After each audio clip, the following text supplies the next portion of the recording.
I am no stranger to the difficulty of saying no and setting boundaries. If you feel the same way, then you are in the right place. But before we get to the tips and tricks, I'm going to share a story with you that completely transformed my ability to set boundaries and to start saying no. It shifted my perspective. So if you listen to any of this video, let it be the next 30 seconds. So, this story follows a lovely lady called Mrs. Atwood. She was a mother to some young children, and every time she went to the school, the staff would say, "Oh, Miss Atwood, we need you to do this, or we need you to do that. Can you bake something for the bake sale? Can you volunteer on this trip? Can you come and help in this classroom?" This went on and on throughout the school year, and towards the end, she was completely exhausted. She gave and gave and gave and never said no. By the end of the school year, she finally, being burnt out, said, "I'm sorry, no, I can't." And they said, "Oh, okay. We always just asked you because your last name's Atwood, so you're at the top of our list for parents to ask for support." The real lesson that I took away from this story was that if you say no, they're going to find someone else. I spent a long time, especially when I was younger, thinking that if I said no, I was going to let them down because no one else could do the thing they were asking me to do. If I was at work and they would ask me to do a task or something, there was no way I could say no because I surely was the only person who could do it. I was wrong. And so I want you to step back and just take an opportunity to realize that it's okay to say no. And people might not react as awful as you think they will. But even if they do, we're going to walk through some of that today.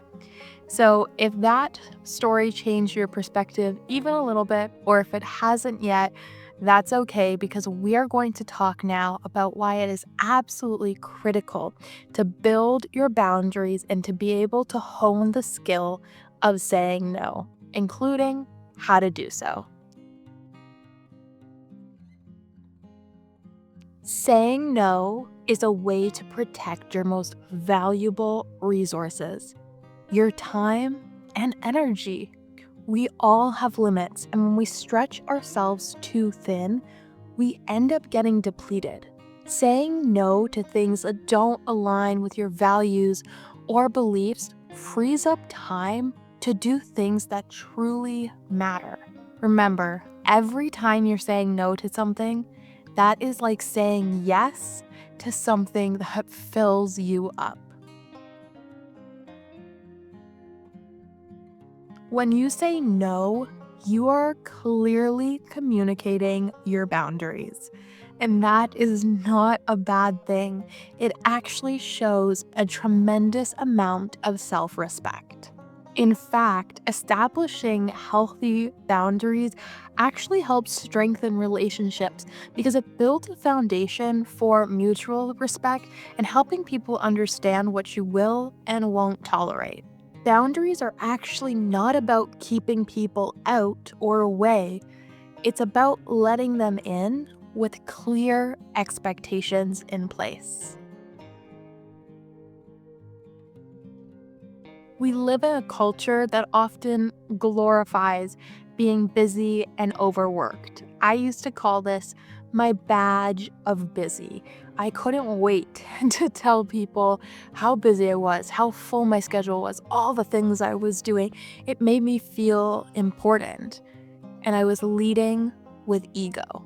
In the end, I learned that constantly saying yes to things left me stressed, burnt out, exhausted, and resentful. By saying no more often, you're creating space for your own self-care, well-being, and prioritizing the needs that you have to have met in order to show up every day as your best self and reach your full potential.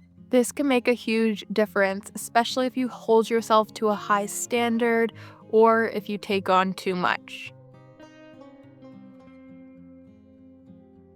Saying no isn't just about protecting yourself, it's actually about building confidence. Each time you confidently say no or pass something up or turn it down, you're reinforcing that what you need matters. It's actually an act of self-advocacy that can make you feel cared for and supported. Remember, assertiveness isn't about being rude. It's about being clear. As soon as I began to make that distinction, my ability to become more assertive started to shift. I never wanted to be seen as rude or pushy or difficult, but it's about being clear and respecting yourself, prioritizing yourself. I know a lot of us struggle with guilt when we say no, especially if you're a fellow people pleaser like me. But the truth is, when we say no to things that don't matter to us, it allows us to say yes to the things that truly do.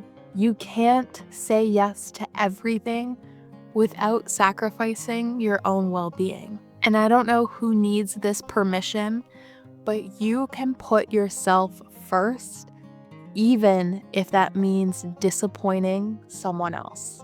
Remember, saying no isn't selfish. It's a form of self-care. If you're ready to start practicing saying no more often, start with something small. Decline an invitation that doesn't feel exciting for you, or delegate a task that's been weighing on you or that you keep putting off. Now, I want to make one thing clear. Saying no can sometimes feel dangerous depending on who we're saying it to, the circumstance or situation we're in. So sometimes, even though it's an internal no for you, it may look like saying, I'll think about that, or let me check my schedule and get back to you, or thanks so much for the offer, I'll let you know. It may not always feel safe in a specific situation to say no. So don't be afraid to kind of put it off for your own safety, even if it's an internal no at that time. However, don't use it as a cop-out. Don't say maybe when you really mean no if you're in a situation that feels safe to do so. Practice saying no where possible. Okay, I want you to help others feel less alone. In the comment section down below, let me know, is saying no something you struggle with? How have you found setting boundaries? What has helped you? Let's start a conversation. Let's build up our community, and ultimately, we are all struggling in some way, and these are just small things we can start to do to improve our life. Until next time, take care of yourself, and remember, your no is just as powerful as your yes.